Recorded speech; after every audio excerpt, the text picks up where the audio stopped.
nuura khadar axmed waa ardayad wax ka baran jirtay dugsiga gacan libaax ee magaalada Hargeysa gaar ahaana fasalka labaad ee dugsiga sare waxay ku nooleed magaalada Hargeysa iyadoona 1995 ku dhalatay magaalada Gabiley ee xarunta gobolka Gabiley waxbarashada hoose dhexe waxay ku soo qaadatay dugsiga 18 May ee degmada Ibrahim Koodbur ee magaalada Hargeysa halka dugsiga sarena ay dhigan jirtay dugsiga gacan libaax nolosheeda inta ugu badan nuuri waxay ku soo qaadatay magaalada Hargeysa oo ay ugu nooleed nabad iyadoona la nooleed qoyskeeda 17 bishii sagaalaad ee 2017 ayay ka boqoshay wadankeeda hooyo iyadoo rajo iyo nololta dalka taalla ka raadinaysa wadamada qaaradda Yurub boqolkii iyo raacdadii waxay afka uga gashay nuuri manaxayaal aan maatida birmageedada garanayn oo meel cidlaha ka helay haweenka nuura waxa maalmihii ugu dambeeyay ay noqotay mid kaliya ee lagu hadalhayo baraha bulshada oo muuqaal la soo galiyay iyadoo magafayaashu ay jirdilayaan argagaxa iyo arxandarrada nuura lagula kacay ayaa gelgeshay qulubta dadka islaamka waxaana manaxayaasha magafayaasha ahi ay nolosha aadamaha kala qaalisan lacagta ay doonayaan oo nuura madaxeeda la duldhigay $10,000 nuura waxa uu sugnaaday xanuuno ay ka dhaxashay jugta iyo garaaca ay dilayaan magafayaashu hase yeeshee waxaan jirin wax loo qaban karo oo aan ahayn in lacagta nuura laga bixiyo saaka ayaanu magaalada Hargeysa ee caasimadda Soomaaliland ku kulanay aabaha dhalay nuura oo lagu magacaabo Khadar Axmed Ibrahim waxa uu iga waramay diifta iyo murugada ay ku reebtay arrinka nuura ee aanu u haynin lacagtii uu ku furan lahaa inantiisa aaba Khadar ayaa waxa uu sheegay inuu ka xumaaday muuqaalka inantiisa lagu jirdilayo waxa uu iga waramay dareenkiisa arrin argagaxa oo arrin waxa weey wala beer wax dhalay oo ilmihiisii oo la gowracayo oo la soo dhigay baraha dadku xiriiraan waliba website-kayga ayaaba ugu horeyso halkay soo dhigeen maadaama la markayga hayaan wada xiriiro nimankaas dalkaas soo dhigeen waa arrin argagax aad iyo aad igu muujisay oo dareen baan ka qabanay wallahi wax la qaadi karana ma mana qaadan kara oo waxa weey naftaydii oo la googeynayo arkayo waxna aan ka qaban karin saacadaas wallahi waa arrin adag Khadar Axmed Ibrahim oo aabaha dhalay nuura ayaa iga waramay hayntiisa lacageed iyo dadka xiriirka la soo sameeyay markii ay arkeen nuura oo la ooyeysan midida uu la dul taagan yahay magafuhu kulley sidaan dareensanahay ama sida jirtay dhabtii wax weey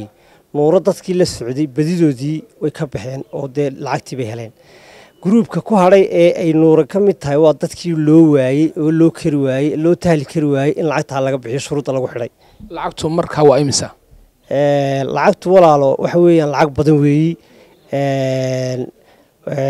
waa lacag badan waa lacag 8,000 lacag 9,000 lacag 12,000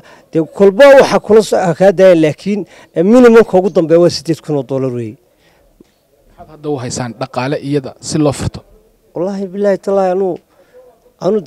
shaqaala aban ho intii kale la dhalatay waa bariskoodii lilaay waxa loo xanu hayaan ma jiro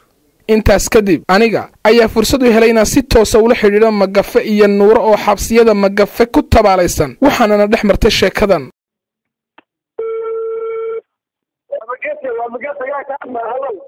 magafa waxaad igu dhibtaa adigoo mudan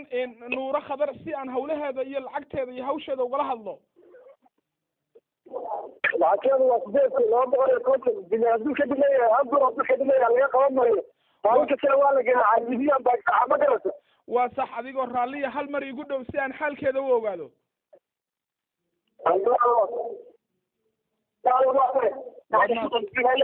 nuura waa Sakariya Sudeys ninka kula hadlaya iga waran xaalkaaga imisa tihiin ka waran xaaladaada caafimaad wariye Sakariya oo soo waxaan maahay waxaan tadbiya farta shil la atmana ka qaba nabiga la ku soo inta lacagta bixin ay qaar eriyeen ay qaarna ay xanuun iskeen muuqaala jira adigoo mid lagu hayo baraha bulshada lagu daadiyay dadka argagax bay ku abuureen adigu hadda xaalkaaga caafimaad ka waran والله حالكين كم قالوا في عيا ما أنت وايو قصدا وعبر هاي أديك شيء نقطة شيء مدرسة هذين نقطة شيء مدرسة ولا عقولنا ولا المشي كذا إمي السنة يرد تهين إن حبلها إن أساق جاي أديك كل الصعوبة حكي كلا يمادين محيط يجوا قبان ولا العضاء هاي كمان أبغى فعلا تعانوا الدور من نقطة رجعوا كده هو اسمه كنا رجعوا الله أكبر xaalka nuura iyo haynta qoyskeeda ayaan islahayn waxaana ummadda islaamka iyo shacbiga reer Somaliland laga codsanaya inay nuura iyo hablaha asaageeda ka soo furtaan gacanta arxanlaawaha ku caanbaxay magaca magafa ee ku nool waddanka Liibiya. Sakariya Sudeesi, telefishinka Real, Hargeysa.